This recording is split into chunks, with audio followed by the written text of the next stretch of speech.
I think we're all too much in our heads. We're all spending too much time trying to justify where we stand in our powerful desire for somebody to look at us and say, yes, you are a good person and you're standing in a good place because all of those reasons say that it's so. You don't have to explain nothing to nobody, say to her. You don't have to explain anything. And the more you try to justify or defend or rationalize, the more you spew that stuff that just keeps what you want to see unavailable to you. So now, pretty good explanation, don't you think?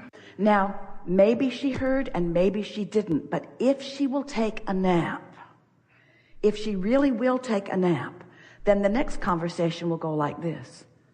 I'm glad that you feel so much better. Because when I first started napping my way into alignment, I discovered that when I first awakened, everything felt so much different that for a little while, it was as if the world was responding to me differently. Oh, it doesn't take long before you start remembering what's wrong, especially when you're surrounded by the evidence of it. But everything started getting better for me because when I made my first realization that I do feel better when I first wake up. I do feel better when I first wake up. Now, this is something, say to her, that surprised me. It surprises almost everybody. And I think it's going to surprise you too. And that is, after you've had a nap or 2 or 3 or 4 or 10, once you've given this a little bit of time and you're waking up and just sensing how you feel, recognizing that you do feel better, you're going to begin to feel clarity in your mind that's going to feel like something that you remember from before. That's the first thing that happened to me, say. I started to feel clear. I started to feel clear-minded. I felt less like I wanted to explain anything to anybody that would then make it less clear. This is important. I discovered that I woke up feeling sort of clear, and then when I tried to explain my clarity to my husband, I got confused again right away. Because his introduction of his perspective into my perspective just muddied the waters. And so I started keeping more to myself until my clarity was more secure. And then amazing things began happening to me. People who were commonly behaving in a way that was not pleasing were moving out of my experience. Or if they were there, they began responding differently to me. I understood then for the first time something that somebody told me. I am the center that is evoking it. And I never would have believed it if I hadn't napped myself into that knowing. I never would have believed it because I was on such a roll of trying to prove my worthiness, trying to defend. I had to show myself that when I stopped defending, the reasons to defend all went away.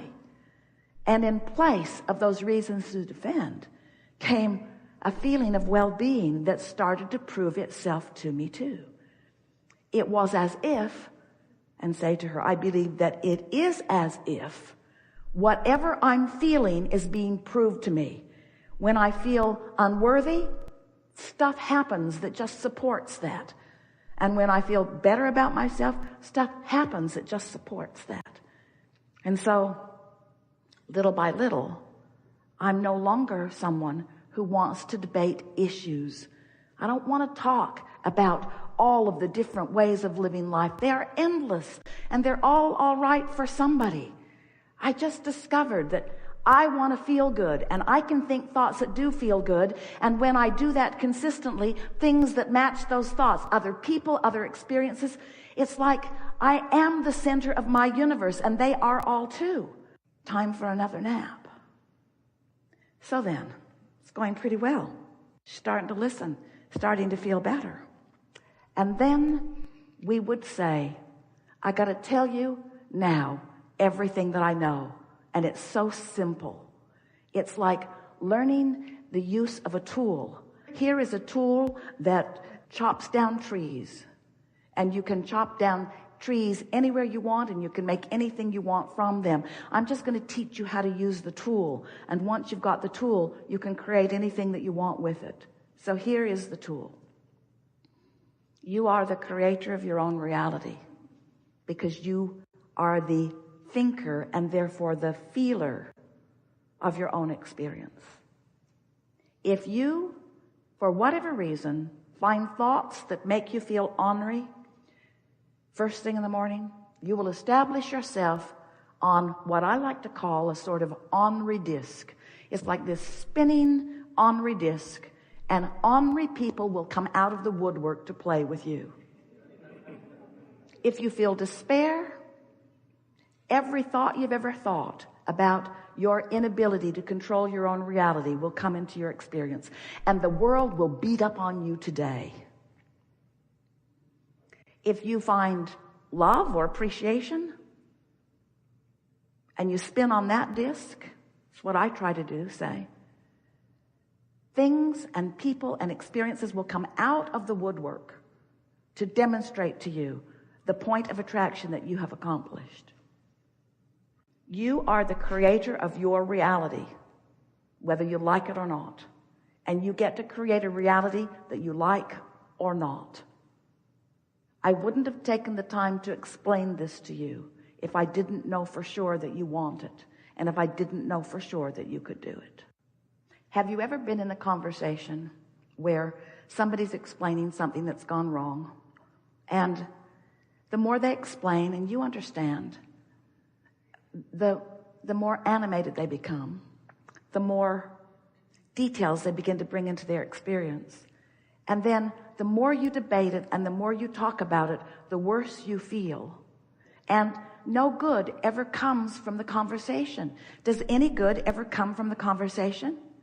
Oh, you want to call it a life lesson? It's a life lesson. We're not making fun of you and we're not criticizing you in any way. But the thing that we want you to understand is you never get to the bottom of those things because there is no bottom. They just get bigger and bigger and bigger and bigger. You finally have to say, the only thing that matters is how I feel. And I'm reaching into movies and into conversations and into memories and into exposure to life that feels good. And once you show yourself that, what we've noticed about so many of you is that you want to be engaged in life. You want to be interested. You want life to be meaningful. And what you've discovered is that in the early stages of aligning, it's a little boring. In other words, the perfect alignment tool is meditation. No thought at all. No thought at all will bring you into alignment, but it's boring. And most of you would rather be engaged on a negative subject than bored in alignment.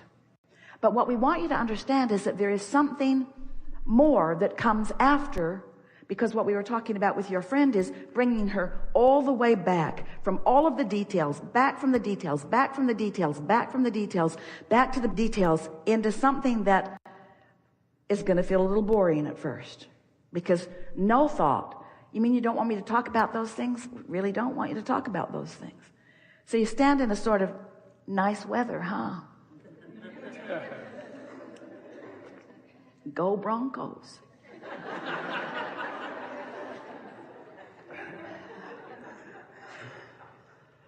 Wonder what we should get to eat. In other words, it feels like less interest, less details. But once you maintain that vibrational beingness for a while, you will come into alignment with the energy that creates worlds, and you will find yourself involved in details, in intimacy, in exposure to life that is more satisfying, more interesting than any of that stuff that you've been complaining about. So there is this coming back from the negative and then this staying in this neutral place for a while. But as our promise to you, it will begin to rev up and it will become fascinating. And your life will take your breath away as you move from one thing to another, to another, to another, to another. Esther was driving to the airport yesterday in San Antonio. And she has this desire to drive as fast as she can under all conditions. And so she's driving. She is in her SUV because she has luggage, and she is enjoying the power of the engine and the dryness of the roads. And so she is 15 miles over the speed limit and enjoying it. And then she felt an impulse to slow. An impulse to slow. So she slowed. Well, usually when she gets that impulse to slow, there is a radar gun pointed at her. And so she is thinking, wonder where that person is. And then she discovered 2 mattresses on the road in the lane ahead of her. Because the source within you knows where you are in relationship with where you want to be, and knows what the path of least resistance is for you. So we have to say to you, it was a thrilling experience for Esther to know what to do before she had visual evidence to support it. You see what we're getting at? That makes you feel blessed. It makes you feel secure. It makes you feel trusting. It makes you believe in your well-being. It makes you feel worthy. It makes you feel exhilarated. And then she thought, I wonder who I should call to let someone know that there are mattresses in the road. And then a policeman passed her. And she knew he had to have seen them because he was back there behind her too. So what we're getting at is there is no shortage of exhilaration in living life out there on the leading edge. And what we're really doing here is a sort of sales job to convince you that you don't have to be in on the nitty-gritty of the details of what you don't want in order to live a life that is dynamic. You can be in on the nitty-gritty of the details that do please you too.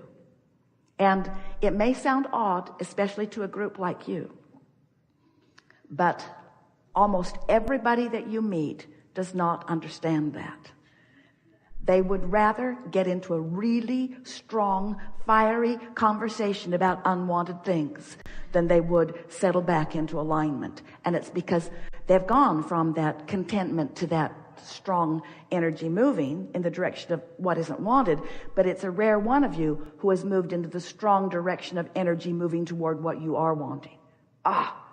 To get the energy that creates worlds behind you, to wake up every morning in a sense of clarity, to know exactly who you are, to have source energy thinking through you, to have rendezvous after rendezvous be meaningful, to have people dovetailing with you, just giving you the piece of information that you're looking for just at the right time, not feeling dependent upon anybody, but knowing the clarity of who you are and watching life unfold in your experience, feeling the energy that creates worlds moving through your fingertips, moving through your mind, watching ripples throughout this environment in which you live as a result, you know consciously of the thoughts that you've been thinking, feeling the power of who you are. That's what you came for. Those are the life lessons you came to experience. There's only one life lesson that we want you to understand, and that is you are powerful creators and you have the ability to be or do or have anything that you desire. But you got to start by creating a vibrational atmosphere, a vibrational climate, a vibrational nucleus. It's like create the petri dish. Make yourself the vibrational starting point. Because when you start in this place, this unresisted place of gentle, Jesus called it meek, the meek shall inherit the earth. When you are in this place of soft, non-resisted, vibrational well-being, everything that you want will make its way into your experience in as dynamic of ways as you desire. One more thing in our sales job. In your resistance, you get tired. And so then you rest. So you go from rest to resistance, rest to resistance. What about rest to eagerness, rest to passion, rest to alignment, rest to clarity, rest to brilliance? In other words, you can get this energy moving within you. And when you're up to speed with that energy, then you're living life as you intended. Then you're funny. Then you're fun, then you're full of vitality, you're in the right place at the right time. And when you're there, people in big trouble don't make their way to you too much. Because the vibrational difference in your fast-moving energy and their fast-moving energy is such a big vibrational difference, you see.